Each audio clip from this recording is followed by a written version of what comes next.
Yeah, man, just studying, hardcore studying all day. Yeah, right, yeah. So, do you have trouble studying? You get distracted by the TV? You find yourself on YouTube all day? I know you do. You're on YouTube right now. In this video, I'm going to give you some tips on how to study better.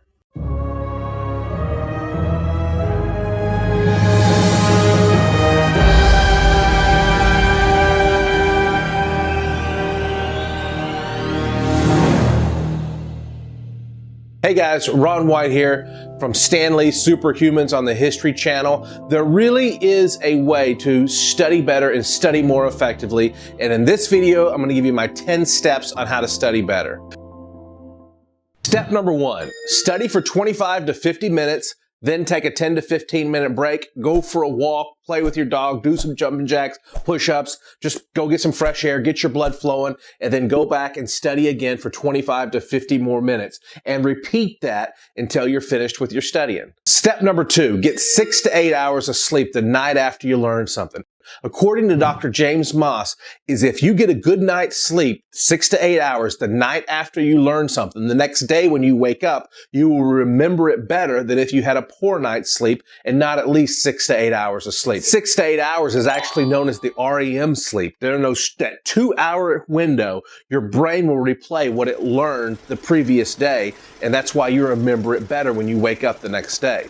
If you do find yourself sleep deprived before you study, take a 15 to 30 minute nap, but no more than 30 minutes. Pretty simple so far, right? Let's move on to step number 3. Take notes in class. And it's better if you take them yourself. Getting somebody else's notes and copy them is not the same. When you take notes in class, you are engaging your brain and you will remember more from that class. Pretty self-explanatory, right? Good. We'll go on to step number 4.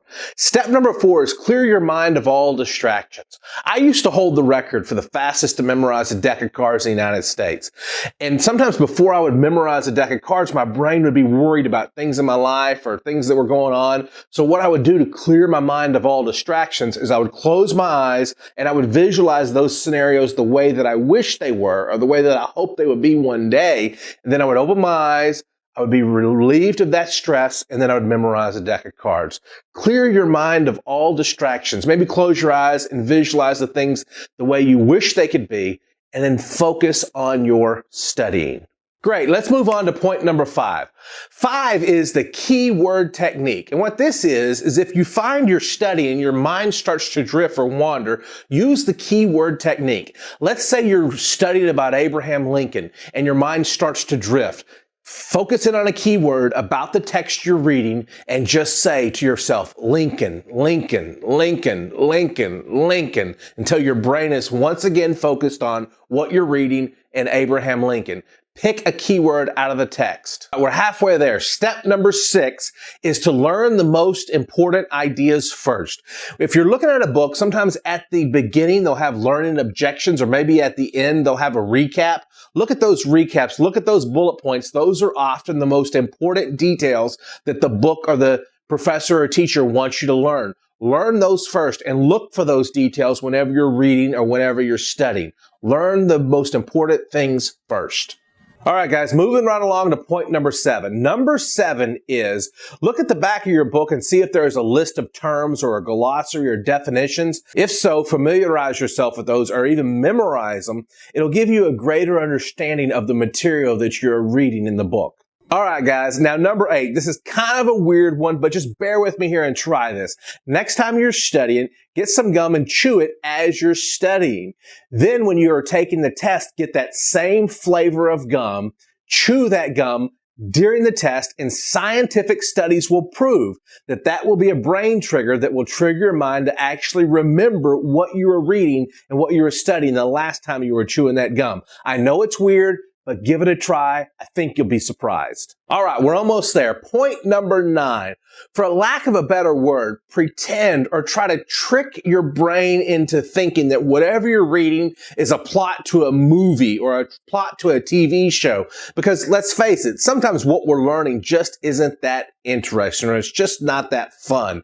So maybe if you can trick your brain into thinking this is a plot to a movie script or a TV show, you'll actually get more interested in it and it'll be more exciting and you'll pay attention more. Number 10, I saved the best for last. This is my favorite one. This is the memory technique that I use to become a 2-time USA memory champion. You can use these same techniques to study and memorize your homework. It's called the Mind Palace. This is what you do. Stand in the doorway of every room in your home and memorize 1, 2, 3, 4, 5 pieces of furniture in each room. Even do this in your classroom. So you're sitting in your desk in your classroom, and when you're sitting in your desk, look around and pick 10 items around the classroom. Maybe one is the board at the front of the room. Maybe another one is your teacher's desk. Another one might be the flag or a chair or a computer or a bookshelf. And number 5 to 10 spots all the way around that room. Then you take the information you're learning and you visualize it around the class. Let's say this is a chemistry test and you need to memorize the noble gases, the elements on the periodic table that are known as noble gases. Well, the first one is helium. So you turn that into a picture, and maybe the first location in your room is the board. So you imagine balloons are all around that board and they lift the board up into the sky. Let's say the next piece of furniture in that room is your teacher's desk. Well, the next noble gas is neon. So you turn that into a picture and you see neon lights all over your teacher's desk. You would do that with pieces of furniture going all the way around the room, turning each one of the noble gases into a picture. Then when you're taking your chemistry test and it says to write out the noble gases, you look up from the test and you see balloons and you write helium. You look at your teacher's desk and you remember there was neon light there, so you write neon. And you would go around the room writing out all the answers. The teacher will look at you and she'll say, "Hey, stop looking out the window. The answer's not on the window." Yes, it is. You got answers all the way around the room. This is known as the Mind Palace. If you would like to build your own Mind Palace and ace every test from now on with ease and no stress, just click the link right here to get my training on how to build your own Mind Palace, or click the link below. You'll be glad you did. Hi guys, thanks for watching. Have you built your own Mind Palace yet? If not, don't forget to get the information right here to build your own Mind Palace and memorize what you study. And also subscribe to the videos. We've got tons more of great, cool, awesome videos, and you're not going to want to miss them. Thanks for watching, and I'll see you on the next video.